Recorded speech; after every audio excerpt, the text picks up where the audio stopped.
collapsed down. We was in an explosion. We was in the lobby, and the third explosion, the whole lobby collapsed on us. What was it like? What was it like? Horrible, horrible. The whole building just collapsed on us inside the lobby. Was that a secondary explosion? Yes, it was. It was like 3 explosions after that. We came in after the fire. We came when the fire was going on already. We was in the staging area inside the building, waiting to go upstairs. Then it exploded. Then the whole lobby collapsed on the lobby inside. When the first of the towers actually started falling down, I just said, this can't happen. It can't happen. And then the other tower came down, and I said, this violates the laws of physics. It can't happen. Those aircraft and those fires could not cause those buildings to come down in that way. I am the highest ranking officer, I believe, that has ever gone public. That whatever that story was, the official story, was not true. When you look at the tower coming down, what you see are at each floor successive puffs of smoke. Puff, puff, puff, puff, puff, all the way down. What are the puffs of smoke coming from? Well, they claim they're from the collapsing floors. No, no, no. Those puffs of smoke are controlled demolitions. That's exactly what they are, because that's exactly how they work. The most obvious hypothesis for anyone looking at the films, and that was a lot of people, is that the buildings came down because there was very carefully controlled demolition with high explosives that had been planted many weeks, if not months, before. Could be nothing no more worse than this. You're in the building trying to help people, and it's exploding on you inside the building. So I don't think it could get any worse than this.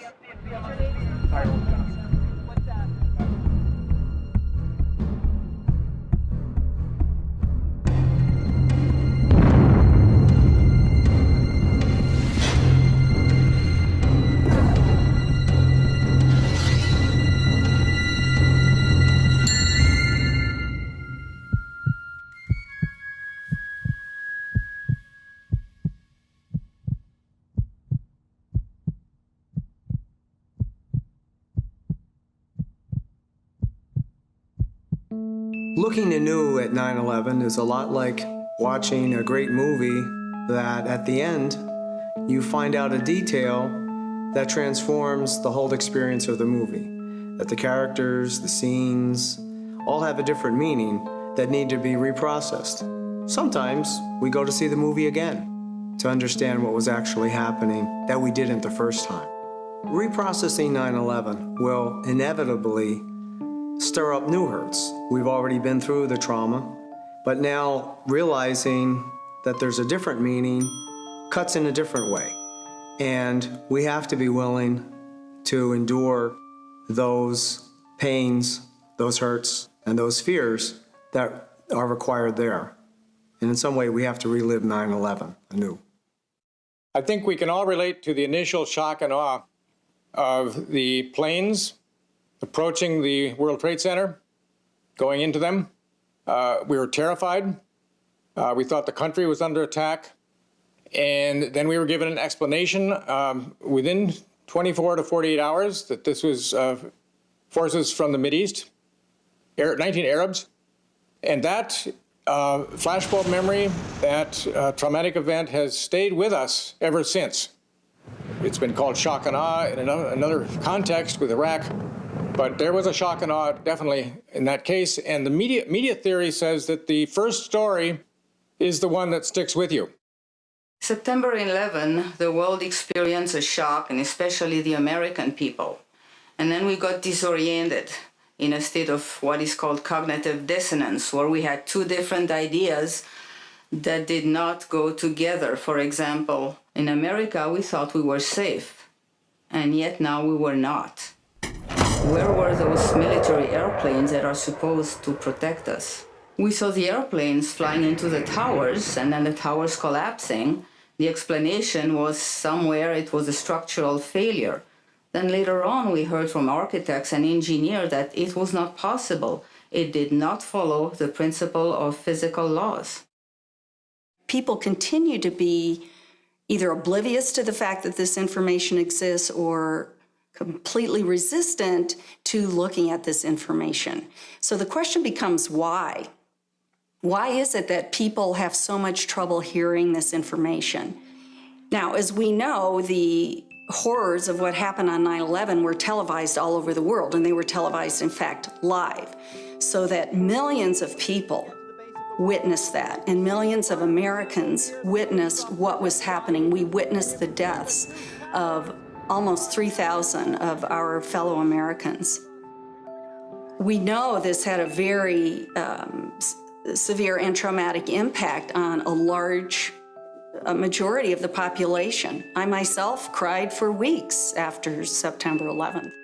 So I think it's safe to say that collectively as a nation, because of what happened on September 11th, we experienced trauma. Specifically, if we thought the world was a safe place, after we've experienced or witnessed a trauma, we often think the world is not a very safe place anymore. And so it very much changes our beliefs about the world. It changes our ability to trust other people and to trust other entities.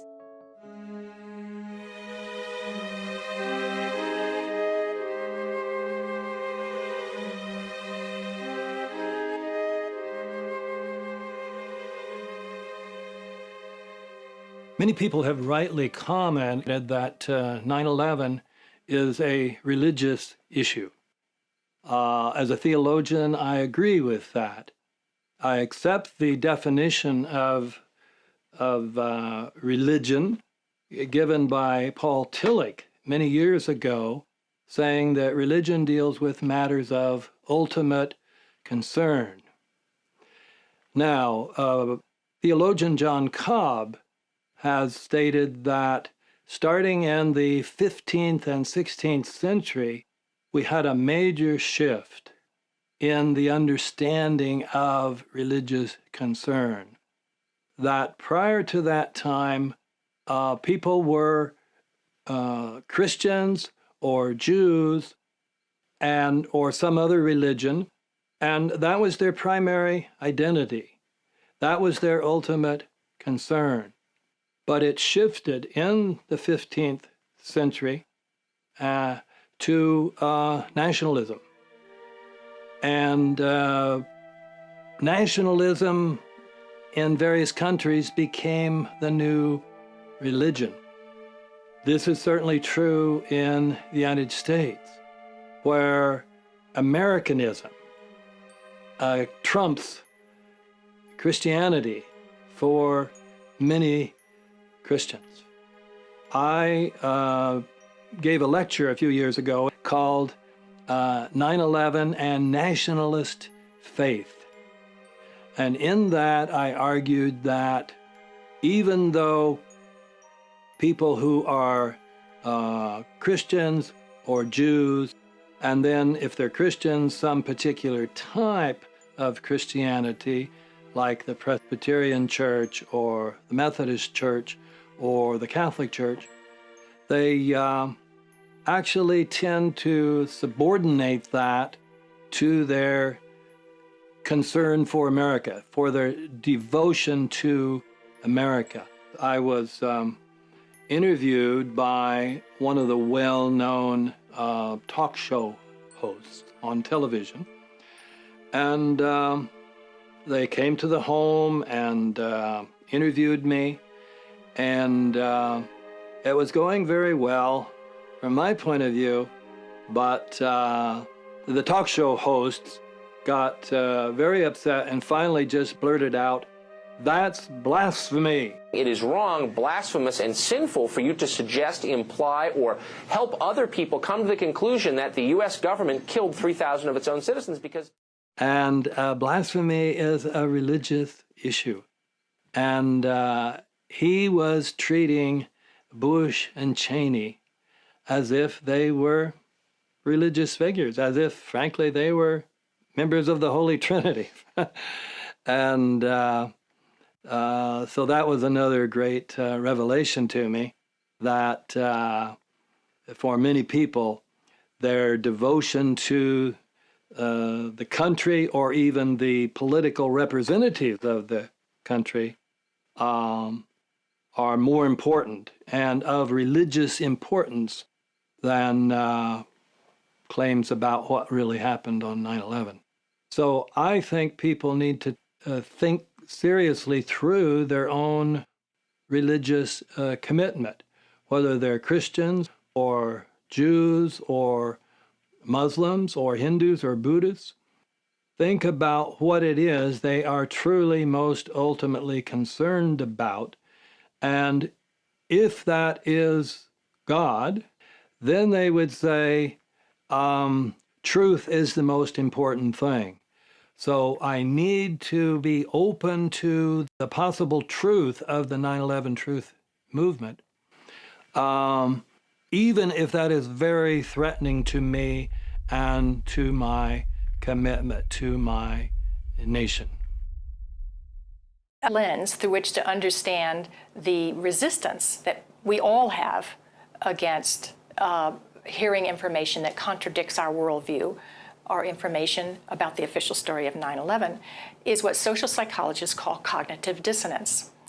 For example, with 9/11, we have one cognition, which is the official story of 9/11, what our government told us, what our media repeated to us over and over, that 19 Muslims attacked us.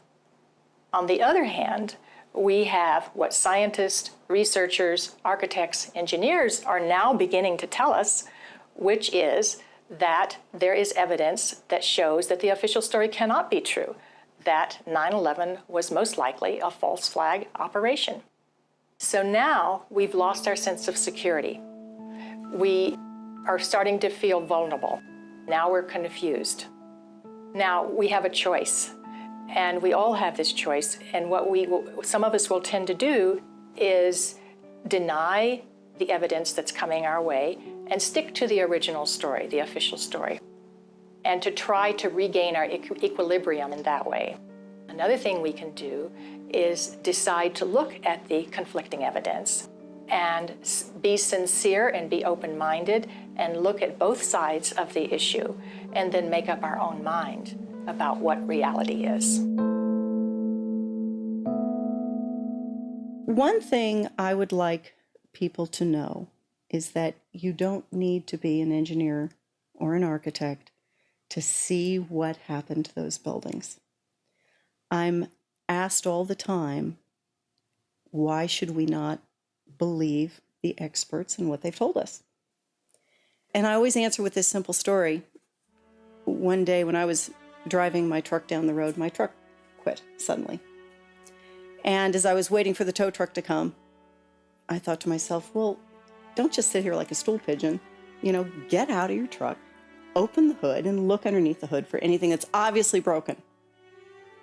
And I did that, and I checked everything. I checked the oil, I checked the oil temperature, I looked for, fan belt broken, anything, obvious things. Nothing was wrong.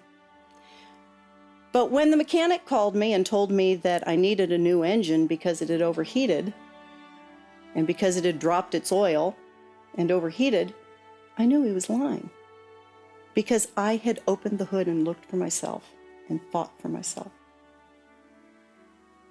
And it turned out it was just a cam sensor, and I was able to fix it myself. I was able to get the part on eBay and stick it on and watch a YouTube on how to fix it and stick it on and drive away. But the comparison is this. Unless you're willing, we all have to be willing to look at the videos of the buildings coming down. You have to be willing to look for the obvious evidence. The symmetry is the smoking gun. Those buildings could not have fallen in perfectly level. It's as if you take a level with a bubble in the center and watch those buildings come down, and that bubble will stay centered the whole way down. And that cannot happen with an airplane hitting one side of the building. It cannot happen that when you have asymmetric damage, you will get a perfectly symmetrical collapse. And all you need to do is look at the videos and see that. Then you have to be willing to trust what you saw and call out the lie. This is an orange. If you were told it was something else, you wouldn't believe it, would you? This is called visual identification based on experience. This building is about to be destroyed in what is called a controlled demolition. Buildings do not do this spontaneously. Successful demolitions require that all structural support columns collapse at virtually the same time. If they don't, or if something else goes wrong, the result will look something like this. This is World Trade Center 7 just before it collapsed on September the 11th, 2001. It had not been hit by an aircraft. It had been damaged by falling debris and minor fires. But by 5:20 p.m. the fires were still not a threat. Although the building was 47 stories high, it doesn't fall sideways, nor collapse unevenly. For this to have happened, all of the building's vertical supports must have given way at almost exactly the same time. Yet the Federal Emergency Management Agency reported that the collapse was due primarily to fire. But what does it look like to you? The National Institute of Standards and Technology still rules out a controlled demolition. Some 3,000 members of the families who were lost on 9/11 have been trying for years to get justice through our system for the losses that they have suffered. At virtually every step of the judicial process, when the United States government was called upon to take a position, it has been a position adverse to the interest of United States citizens seeking justice. This is a very important issue. It may seem stale to some, but it is as current as the headlines that we will read today. It is an issue that goes to the core of the United States contract with its people, that it is highly improbable that the 19 people could have acted alone.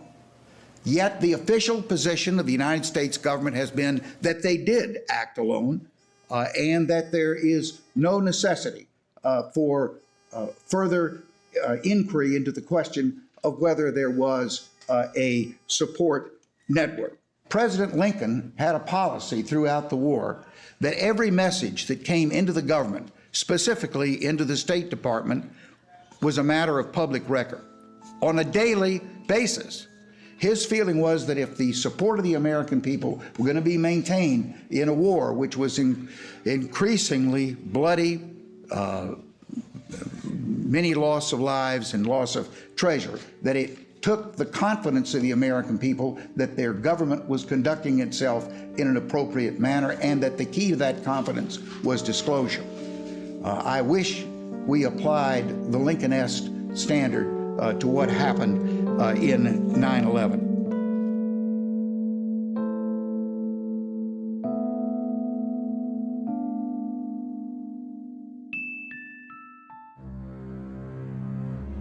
World Trade Center 7 collapsed because of fires fueled by office furnishings.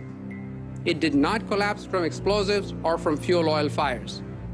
Alternative theories are really, none of them have been found to be credible in terms of why these buildings collapsed.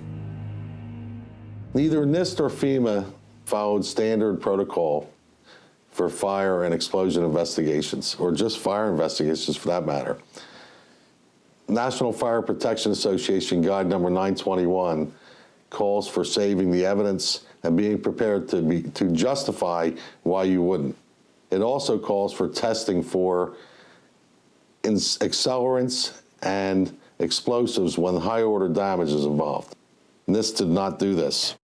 In an office fire, you cannot generate enough heat to melt steel. And yet we have evidence of molten iron in the microspheres, in the rubble pile, and the metal pouring out of the side of the tower. We have found no evidence of that would suggest any kind of an explosive material that caused the buildings to collapse. I'm wondering, did you do any explosive residue testing on any item out of the building just to lay these ideas to rest? Answer to that is no. We did not do it.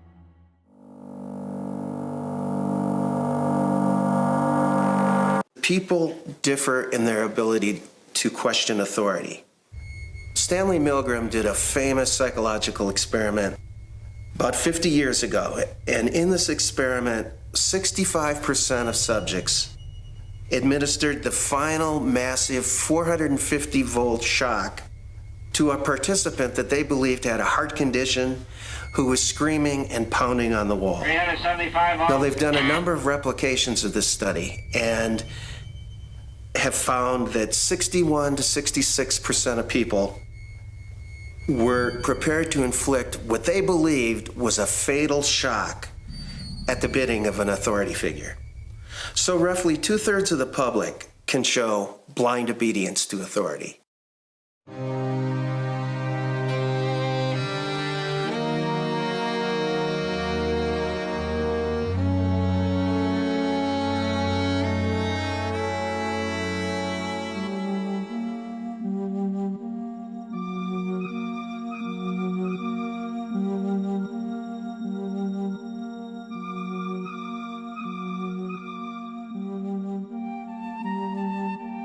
In the councils of government, we must guard against the acquisition of unwarranted influence, whether sought or unsought, by the military-industrial complex.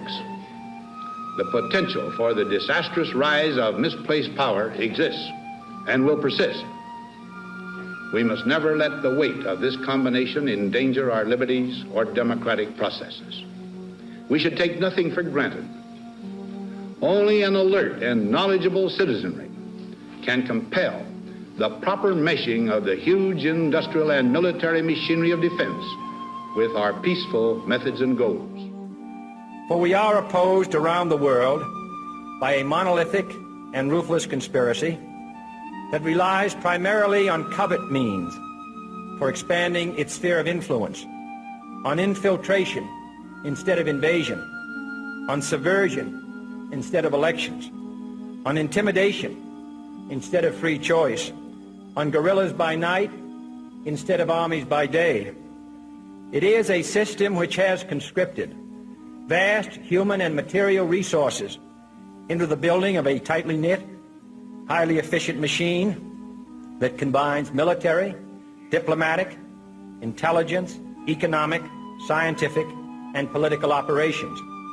Its preparations are concealed, not published. Its mistakes are buried, not headlined. Its dissenters are silenced, not praised. 3 shots were fired at President Kennedy's motorcade in downtown Dallas. I can't honestly say that I've ever been completely relieved of the fact that there might have been international connections. You mean you still feel that there might have been? Well, I have not completely discounted. We have before us the opportunity to forge for ourselves and for future generations a new world order. When we are successful, and we will be, we have a real chance at this new world order. What is at stake is more than one small country. It is a big idea, a new world order. Now we can see a new world coming into view. A world in which there is the very real prospect of a new world order. What happened at 9/11 is we didn't have a strategy, we didn't have bipartisan agreement, we didn't have American understanding of it, and we had instead a policy coup in this coup, a policy coup. Some hard-nosed people took over the direction of American policy and they never bothered to inform the rest of us. I went downstairs, I was leaving the Pentagon, and an officer from the Joint Staff called me into his office and said, I want you to know, he said, sir, we're going to attack Iraq. And I said, why? He said, we don't know. He said, I said, well, did they tie Saddam to 9/11? He said, no. He said, but I guess they don't know what to do about terrorism, and so they think, but they can attack states, and they want to look strong, and so I guess they think if they take down a state, it will intimidate the terrorists. And you know, it's like that old saying, he said, if the only tool you have is a hammer, then every problem has to be a nail. And then I came back to the Pentagon about 6 weeks later. I saw the same officer. I said, why haven't we attacked Iraq? We still going to attack Iraq? He said, oh, sir, he says, it's worse than that. He said, he pulled up a piece of paper off his desk. He said, I just got this memo from the Secretary of Defense's office that says we're going to attack and destroy the governments in 7 countries in 5 years. We're going to start with Iraq, and then we're going to move to Syria, Lebanon, Libya, Somalia, Sudan, and Iran. Now, did anybody ever tell you that? Was there a national dialogue on this? Did senators and congressmen stand up and denounce this plan? Was there a full-fledged American debate on it? Absolutely not. And there still isn't. Wolfowitz and Cheney and Rumsfeld, and you could name a half dozen other collaborators from the Project for a New American Century. They wanted us to destabilize the Middle East, turn it upside down, make it under our control. They told us why they had to do it. They said, we need to occupy Iraq permanently in order to dominate Iran, Syria, Saudi Arabia, and the southern Russian republics around the Caspian Sea. We need to control the entire Middle East and all its oil. This war in Iraq has nothing to do with national security or freedom or democracy or human rights or protecting our allies or weapons of mass destruction or defeating terrorism or disarming Iraq. It has to do with money, it has to do with oil, and it has to do with raw imperial power. What I found to be very helpful in understanding our current situation are names. Names can help us get our mind around certain concepts.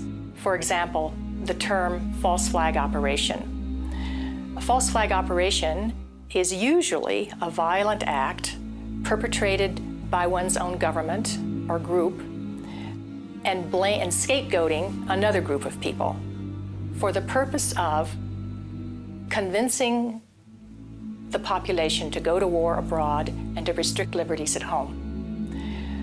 When we do some research into false flag operations, we find that they are probably government's most dependable way of getting support for war.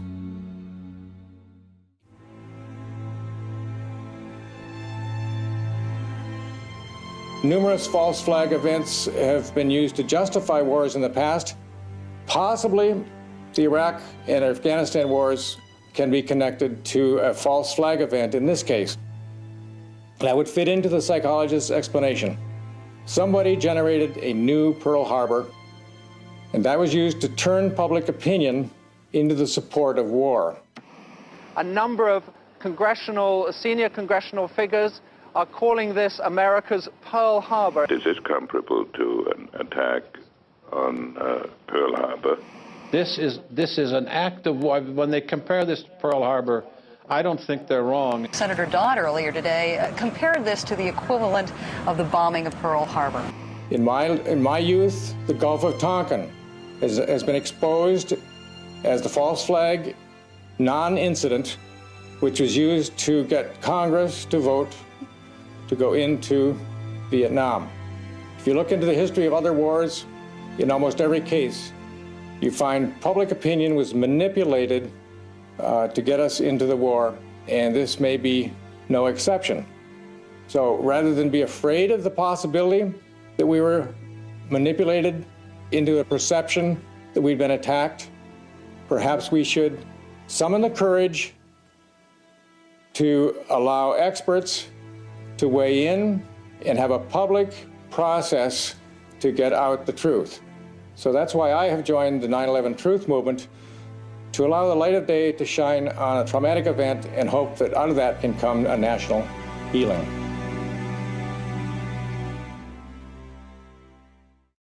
Now, I've written about there are different types of people. You have empirical people who will simply say, look at the evidence, and if it's convincing, I will change my mind. Other people are paradigmatic people. They have a paradigm. They say, this is the way the world works, and I'm convinced this is the right way the world works. 9/11 doesn't fit into that paradigm. So I don't need to look at the evidence. It's paradigmatic. And then there is a third type of person that we often call wishful thinkers. I call it wishful and fearful thinking. So they simply will not believe something that they fear to be the truth. And I found that maybe to be the most powerful factor of people rejecting 9/11 truth and not even entertaining the evidence. I had one woman, after I presented what I thought was a very convincing lecture, she came up to me and she said, I simply refuse to believe what you've said because I do not want to live in a country where the leaders would do such a thing. That is fearful thinking with a vengeance. And it's very common. So, and that fits into this nationalism. This is the fear that the country that I thought we had, this country that's better than other countries, you're telling me that's not true. That is frightening. I simply refuse to believe it. I will not listen to any more evidence, whatever it is. On the day of 9/11, I saw the second plane crash into the South Tower. I got to the TV just in time to witness that. And then later in the day, I was standing alone in my kitchen and was suddenly hit with what I think of now as Jewish paralysis. As a person of Jewish heritage, I suddenly got the extremely frightening sense that this was a very coordinated attack by the Arab world on the Jewish people. And there was no particularly rational reason for me to be thinking that. I just remember that I felt that very strongly on that day. After 9/11, we seemed to talk about nothing else at our office and with my friends. And I remember in a reevaluation counseling session just crying my heart out as I thought about the children who were orphaned on that day and thinking about the people who were forced to jump out of the towers and, you know, the terror they must have felt. And I couldn't get my head around how people could have been so mean, so hostile to do that, knowing how it would affect people. What's critical here is that acts of terrorism and political terrorism are also considered traumatic events. And there's what's different about trauma versus daily stress or situational stress are a few things. First of all, there is a perceived or real threat to bodily harm or life. There's also a feeling of being completely helpless and overwhelmed by a force beyond the individual's control. Another characteristic is that resistance or escape is not possible. So these are the characteristics of traumatic stress. Now, what's very interesting about that is, about trauma, is that actually witnessing a traumatic event can have the same psychological impact as actually being in the event.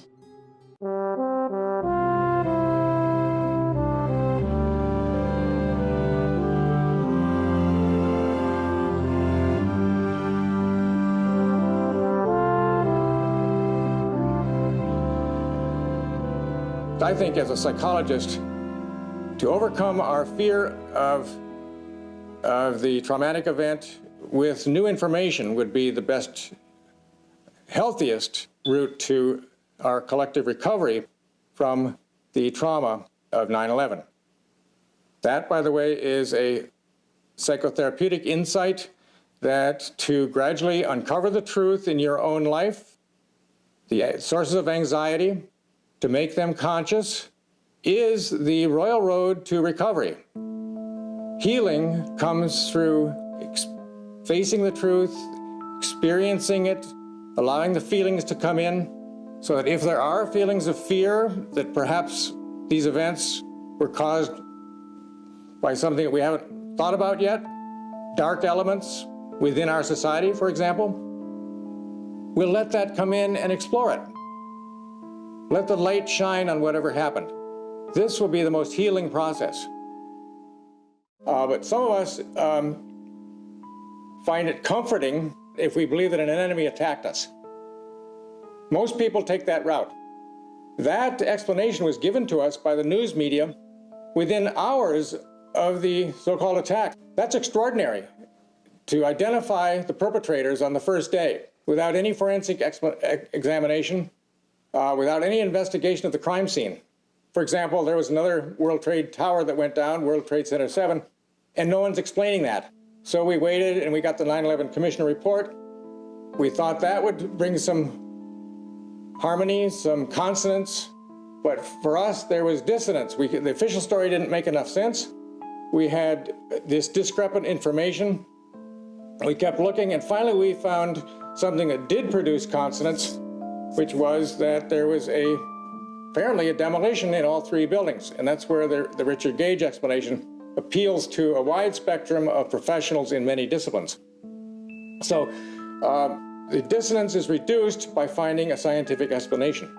And most people find comfort in believing that we were attacked.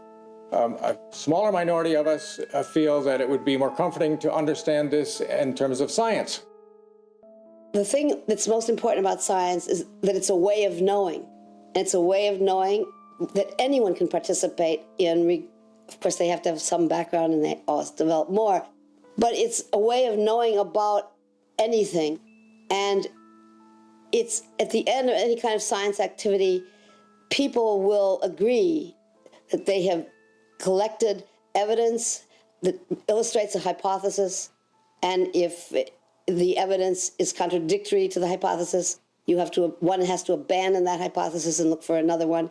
And one must, in testing any hypothesis or trying to establish it, consider all of the relevant evidence, which may come from all kinds of places, observations, measurements, and so on. And insofar as people can be objective at all, they will come to the same sorts of conclusions. So science is a fundamentally useful and accurate and universal way of finding out about the world.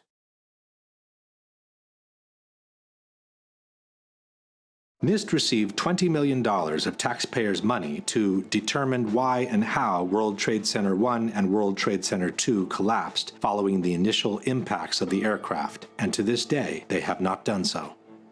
This is why architects and engineers has kept pressing NIST, asking them to publish their data in regards to the potential energy released during the downwards movement of the upper stories and the absorptive capacity of the intact structure below the collapsed zone. Structural engineers do this every day. This is not rocket science. You have the known weight of this building mass. You have what are known columns below it in order to resist it. You let it go in your models and you calculate what the resistance is. Why didn't they do it? Could it be because they knew darn well that it would not have collapsed at all? The top section, pushing on the bottom section, it's going to meet equal forces as it goes. Both sections are going to be demolished at the same rate. So by the time you've crushed up 15 stories below it, the top 15 stories are also going to be crushed. And so there's nothing left now to crush the rest of the building. Something of this kind is what we should have seen when the top section of the towers collapsed onto the lower one. The upper and lower sections should have mutually destroyed each other until all the energy is dissipated and the system comes to a rest. Alternatively, as shown in this experiment with two towers made of snow, the top section could have fallen off to the side after the initial collapse. What could not have happened is this. A little tiny chunk of the building can't possibly fall and crush the entire structure below it. This is such a simple, fundamental concept that architects and engineers were astonished in seeing it totally ignored by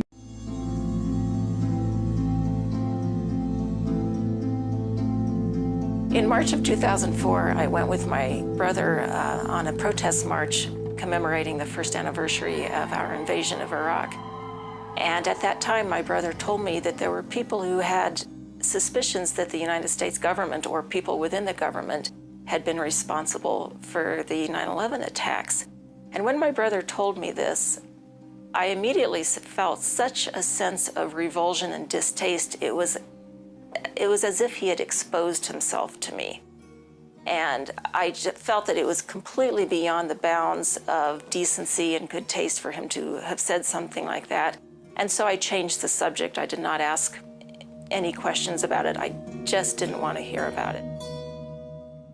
9/11 is central to marshaling the public will to move in a direction that it doesn't want to go, to become a different kind of country, not the country that we grew up in, but a foreign country that with foreign values of torture, illegal wars, threats to our emotions, threats to our sense of safety. This is terrorism.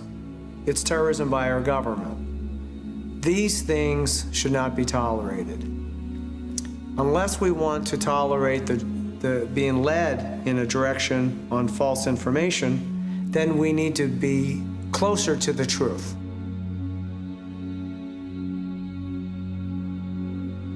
I thought that it was a matter of real concern that planted stories intended to serve a national purpose abroad came home and were circulated here and believed here, because this would mean that the CIA could manipulate the news in the United States by channeling it through some foreign country. Now, we're looking at that very carefully. Do you have any people being paid by the CIA who are contributing to a major circulation American journal? We do have people who submit pieces to American journals. Do you have any people paid by the CIA who are working for television networks? This, I think, gets into the kind of getting into the details, Mr. Chairman, that I'd like to get into in executive session. At CBS, we had been contacted by the CIA. As a matter of fact, by the time I became the head of the whole news and public affairs operation in 1954, the ships had been established, and I was told about them and asked if I'd carry on with them. Do you have any people being paid by the CIA who are contributing to the national news services, AP and UPI? Well, again, I think we're getting into the kind of detail, Mr. Chairman, that I'd prefer to handle in executive session.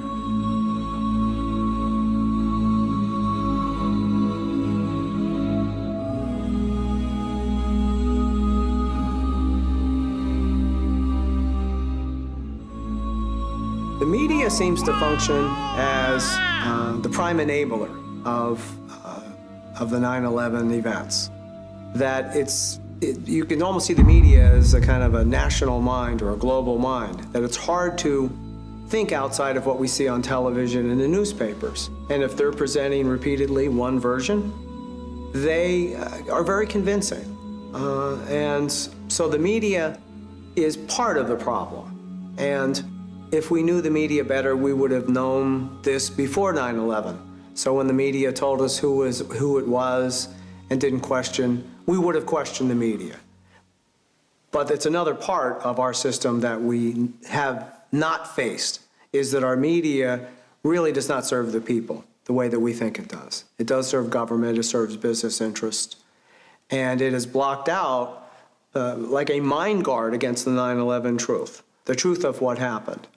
So if we're waiting for people in the media to come forward, it's probably not going to be happening. The Catholic Church has had a terrible crisis with priests that abused young children sexually. And it was hard for anyone to believe that this could happen. It was hard for the priests, I'm sure, who knew. So when we ask, well, wouldn't somebody have come forward? I don't know that there were any or many priests that came forward and confronted the Catholic Church on the sexual abuse. These were good men. Many good men had to have known and stayed silent and allowed this to go on, allowed it to be covered up. To paraphrase Upton Sinclair, it's hard to get a man to understand something that his livelihood depends on him not understanding. Likewise, it's hard to get a man to disbelieve something that his livelihood depends on him believing. And so we have multiple betrayals in this situation with people with power, with knowledge, some of whom like to kid themselves, some of them protect themselves from the knowledge. Most of them are scared. And so we need to know that the people that are approached about 9/11 truth are scared too. They may get angry, but this is very disturbing.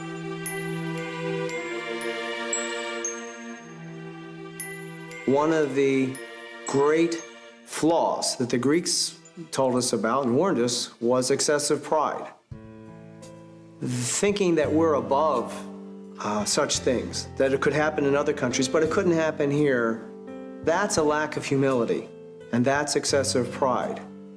And so not being able to see our dark side or our weaknesses is the most dangerous thing. When we can see them, we can deal with them. We can interpret. And that's a strength. The woman that doesn't know that her husband has had affairs before or doesn't know that he's abusive is worse off for not having known, for being in denial. Knowing the truth is empowering, and we can cope with that. We've coped with the Great Depression, we've coped with World War II, we've coped with a great number of things, and it would get our country back on track in the values that we believe in, and there wouldn't be anything stopping us from being the kind of country that we believe we are. The observation that pride is one of the basic human flaws is absolutely correct. This is especially true for Americans because we, for a long time, looked at other nations and say, oh, they're in such bad shape.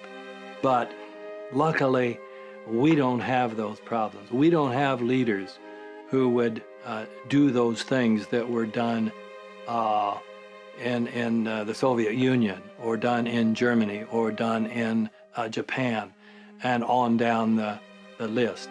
So this is a type of pride. A feature of American history that makes us particularly liable to this pride is this notion that's called exceptionalism, that America is the exceptional nation.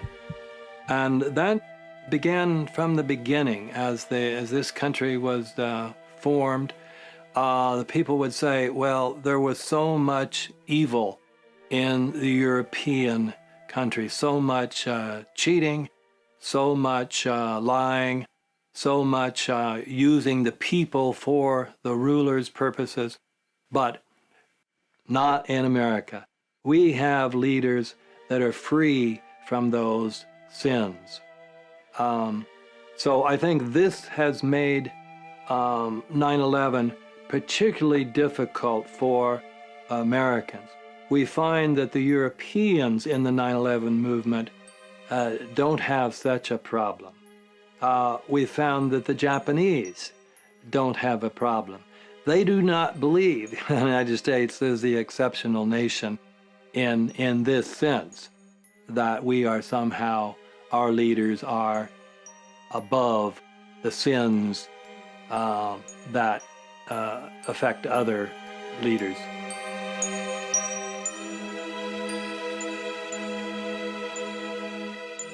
Now, most people are very convinced that we're going the wrong direction. The polls show that. We have a terrible debt. We didn't move out of it the way that we should have because the people who were in charge did not have that as the primary priority, that is, to help the ordinary people. We also see that the Constitution has been gutted. We're doing many things that prior to 9/11 were inconceivable, that we would just accuse someone of a crime and put them in prison indefinitely without a trial. And this has happened to many people, including many Americans. We have this, what's called extraordinary rendition, where people have been taken out of the United States or some other country and taken to a third country where they will be tortured.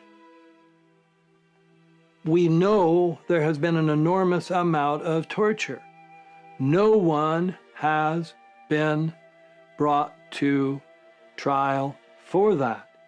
So we are now, as many commentators are saying, we are now living in a post-legal society. We're living in an unlawful society where is it lawful?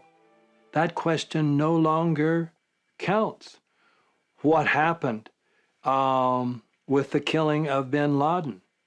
Most commentators say it was murder.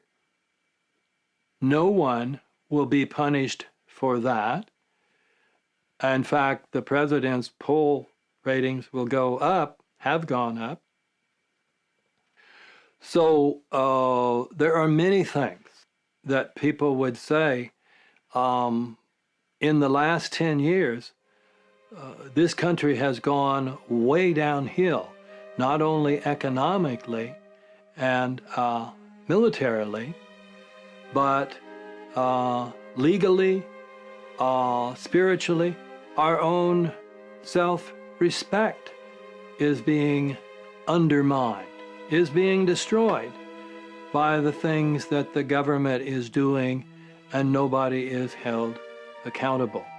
We have these two wars, both of them illegal, both of them based on lies, both of them killing. We don't have exact figures, but they're in the millions of people. Countries that had no attack plan for us, everyone agrees now. Afghanistan was not planning to attack America. Iraq was not going to attack America. And yet we have killed millions of the people. How can we have any self-respect if this continues? So that's the approach I would take. Try to help people make the connection between the ruin of our nation with 9/11. And the point is that the story we are telling is painful. Because once you have seen 7 going down, you get a sensation that there's something wrong here, and your immediate reaction is that maybe I shouldn't look into this, because this may lead me to places where I do not want to go. Fact is that we do not want to be lied to. and we do not want to lie ourselves. Both. So if you realize that the people who we have selected have lied to us to an extent that is so beyond imagination to ordinary people, is very painful, actually. But as a consequence, since we have something that we're not supposed to talk about, is downright destructive to our Western civilization. You can blow up any good company by either start to discussing politics, religion, or 9/11. Yeah, then it's not fun anymore, because usually people divide on this subject, and there's something here we cannot talk about. That means the language is deteriorating, and this is what you've seen observed with Western culture in the last 12 years, in my least. We're ending up like Eastern Europe was 20 years ago, gray and gray and gray, absolutely nothing's happening, because if you have the secret police sitting next to you in the bus, there are something you do not talk about, which means that everybody knows that everybody knows that everybody knows that everybody knows that we should not talk about this, and particularly in the mainstream media. As a consequence, it's true, marriages are breaking up, families are breaking up, parents are not talking with their children, children are not talking with their parents because of this. So you end up with a society which is soaked with fear and lies. We accept the lies. Downright lies for going into the war in Afghanistan, and Denmark has been involved in total of 7 wars in 2001. So we have a society of lies and fear, and all power is based on fear. And all wars are based on deception, and wars is the most profitable business of all. Until we completely destroy the government's official myth and get some real truth told out there, all the evils that have happened since 9/11 are going to continue. The corporate wars of aggression, the taking away of our constitutional rights, the destruction of this country.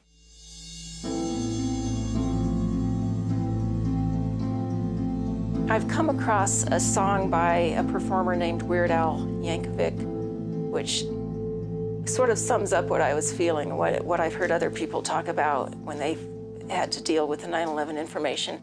And the lyrics go, everything you know is wrong, black is white, up is down, and short is long, and everything you thought was so important doesn't matter.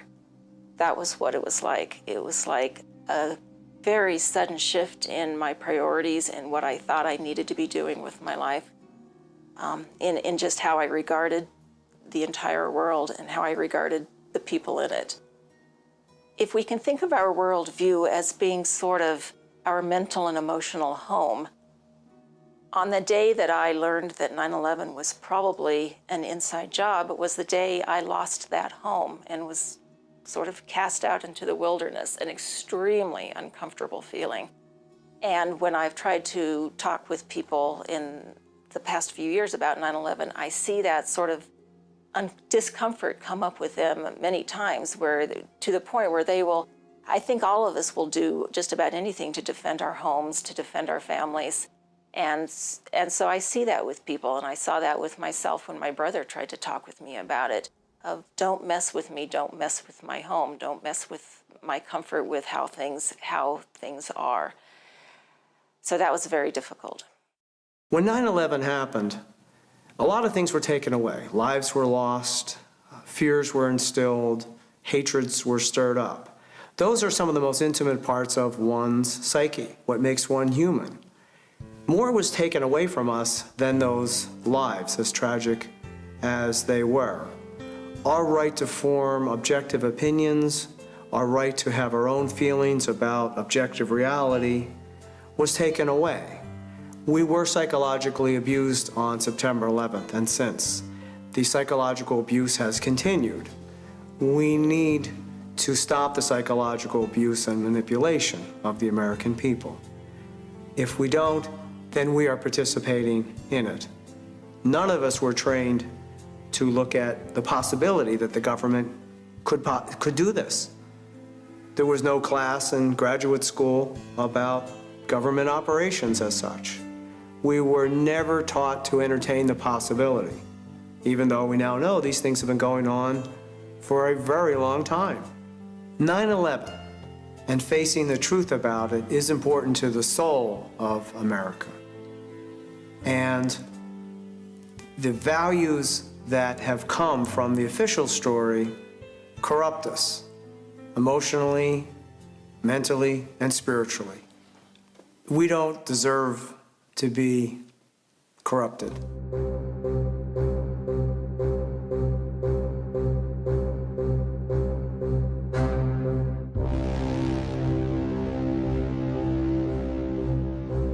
If we don't want greater deceptions, if we don't want more war based on these deceptions, then we need to know the truth.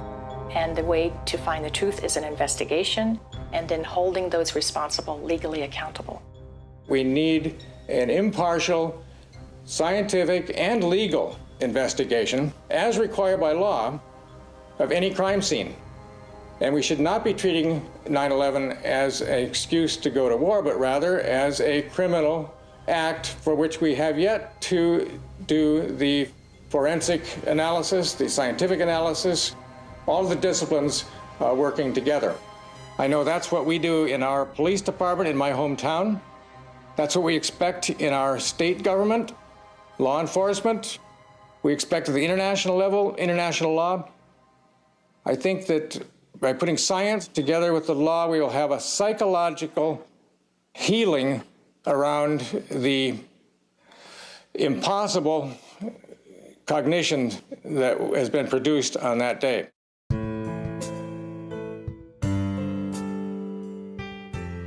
I think at first glance, the truth about 9/11 can be re-traumatizing, and people are afraid to look at it. But if handled with empathy and with compassion, I think the truth about 9/11 allows us to connect with people. It empowers us as survivors of this in going through or taking actions about it. It can help us overcome our own feelings of helplessness and loss of control about what is going on with our government. It really can help set us free. People have lived through trauma and traumatic events throughout history, and they will continue to do that. I think the resiliency of the human spirit in overcoming tragedy cannot be overestimated. I want to give people a sense of hope. Eventually, I was able to realize that 9/11 presents an opportunity for us to find our sense of integrity again, to find our sense of courage, our sense of optimism, that now that we know a little bit more about how things actually work, how wars are actually created by governments, how governments get people to go to war, we have an opportunity now, a wonderful opportunity, which fills me with great joy, to do something about it, to find a way to stop this from occurring again.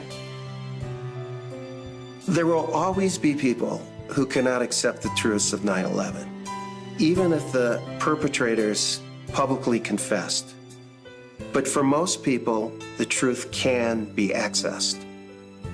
The 9/11 Truth Movement is changing our country one person at a time.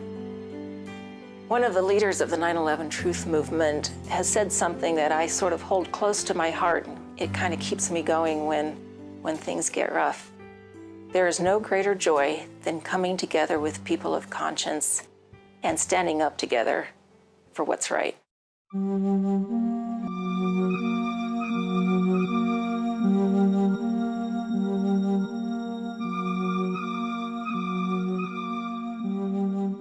Psychology professionals are concerned about the silence in America.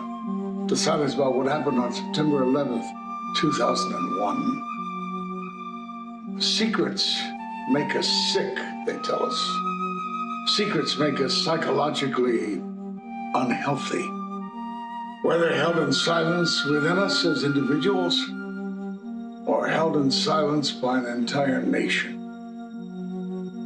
These psychologists say that we're ignoring the elephant in the room. Now, what they mean is, in our national living room, we are ignoring the abundance of hard facts that prove we have not been told the truth about what happened on September 11th. Actually, professionals from many different fields decry our media for parroting their government sources. Rather than asking hard questions, rather than investigating official claims and honestly reporting their independent findings. Because of this parroting by the media, we the people have readily accepted the story we've been told about what happened on that horrific day.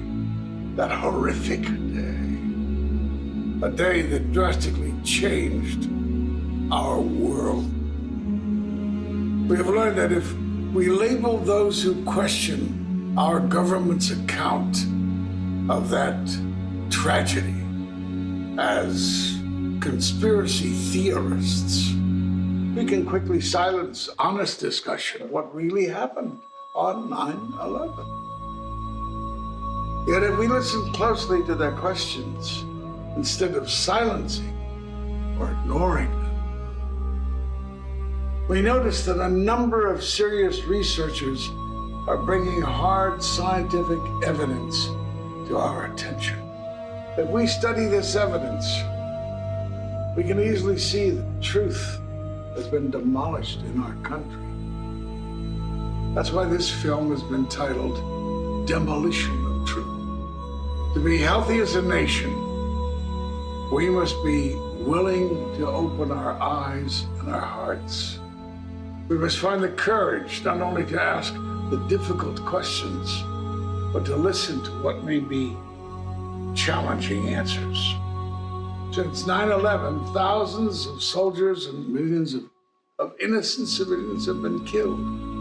The war on terror keeps escalating with no end in sight. Because of 9/11, precious civil liberties have been lost in the U.S. and around the globe. We Americans can be subject to searches and seizures without a warrant. We can be detained or imprisoned indefinitely without charge, without evidence, without a lawyer, without a trial. The psychology professionals in this film tell us that looking at the truth of 9/11 isn't easy. 9/11 was traumatic, and looking anew at 9/11 is tough and even scary. But we are resilient. If we acknowledge our fear and then decide not to let that fear control us, we can break the silence and find healing in the truth, not only for ourselves, but for our country and for the world.